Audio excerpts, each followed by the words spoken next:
கூடியிருக்கிறது.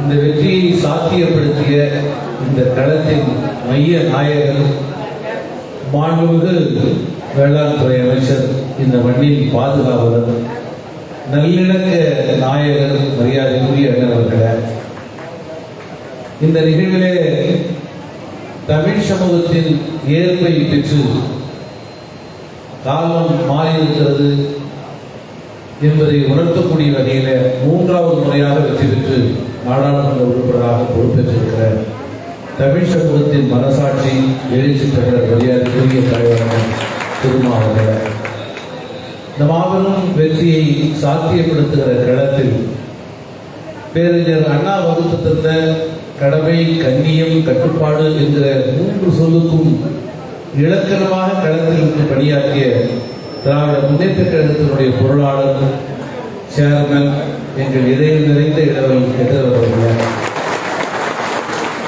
இந்த நிகழ்விலே கலந்து கொண்டு வாழ்த்துறை வழங்கி விடைபெற்று சென்றிருக்கிற அனைத்து திமுகவுடைய ஒன்றிய செயலாளர்களின் சார்பிலே இங்கே உரையாற்றி வந்திருக்கிற மரியாதைக்குரிய மூத்த தலைவர், திராவிட முன்னேற்ற கழகத்தினுடைய ஒன்றிய செயலாளர் முத்துசாமி அவர்கள், காங்கிரஸ் பேரியக்கத்தினுடைய தலைவர், அமைதியின் வடிவம், கல்வியாளர், கல்வி தந்தை, மரியாதைக்குரிய அண்ணன் என்.வி. செந்தில்நாதன் அவர்களே, சிபிஎம் மார்க்சிஸ்ட் கம்யூனிஸ்ட் கட்சியினுடைய மாவட்ட செயலாளர், உடற்பகுதியில் இருக்கிற பிரகாஷ் உள்ளிட்ட அனைத்து தோழர்களின் அடையாளமாக இங்கே அமர்ந்திருக்கிற சகோதரர் மாதவன் அவர்களே, இந்திய கம்யூனிஸ்ட் கட்சியினுடைய மாவட்ட செயலாளர், மரியாதைக்குரிய தோழர் துரை அவர்களே, மறுமலர்ச்சி திராவிட முன்னேற்ற கழகத்தினுடைய மாவட்ட செயலாளர், உயர்ந்த உள்ளம் கொண்டவர், உருவத்திலும் உயர்ந்த தோற்றத்தோடு நம்மை வழிநடத்தக்கூடிய அண்ணன் குணசேகரன் அவர்களே,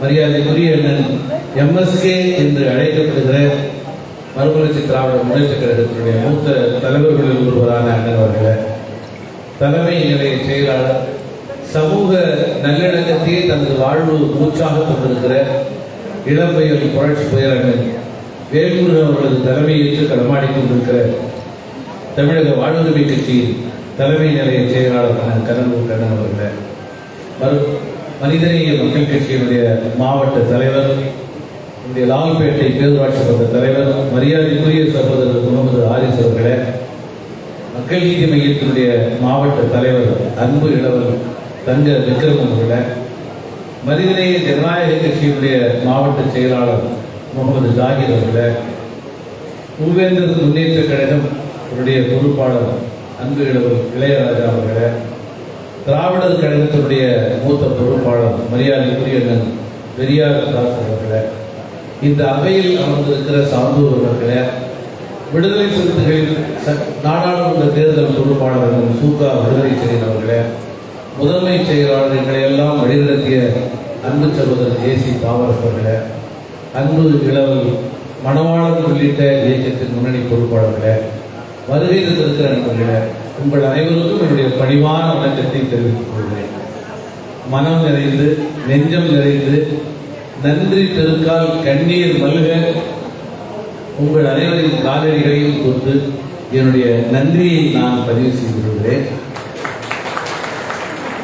ஒவ்வொரு களத்தையும் மிக கவனமாக வழிநடத்திய 100 விழுக்காடு அப்பழுக்கில்லாத புனிதமான இந்த வார்த்தையை தான் நான் பயன்படுத்த வேண்டும். அப்படி ஒரு புனிதமான உணர்வோடு, அந்த புனிதமான தோழமையோடு நம்முடைய அமைச்சர்கள் நம்மை வழிநடத்தினார். எல்லோரும் இணைந்து பணியாற்றினோம், ஈகோ இல்லாமல் பணியாற்றினோம்.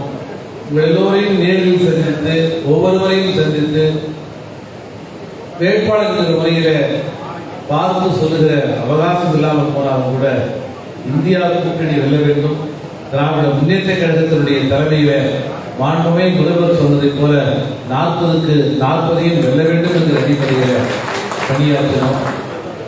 தேர்தல் அறிவிப்பு வந்தவுடனேயே பல மூத்த நண்பர்கள் சிதம்பரம் தொகுதியா மீண்டுமா, கடந்த முறை ஒரு 2000-3000 வாக்கு வித்தியாசத்திலே இழுபறியிலே தானே இருந்தீர்கள், வேண்டாம் தொகுதி மாறுங்கள் என்று சொன்னபோது, வெற்றியோ தோல்வியோ என்னுடைய மக்களோடு தான் அதை பகிர்ந்து கொள்வேன் என்று உறுதியாக முடிவெடுத்தார். எழுதி தந்த மரியாதைக்குரிய திருமா.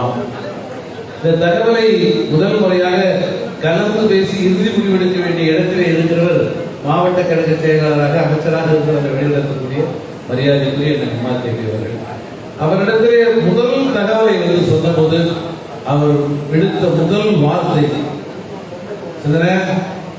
1,00,000 ஓட்டு வித்தியாசத்தில் ஜெயிக்கிறீங்க. அவர் சொன்ன வார்த்தை எங்களை போலாம் ஒரு இலக்கிய நயமா அவர்களே அப்பெல்லாம் அவர் அந்த சொல் செயலின் வடிவம்.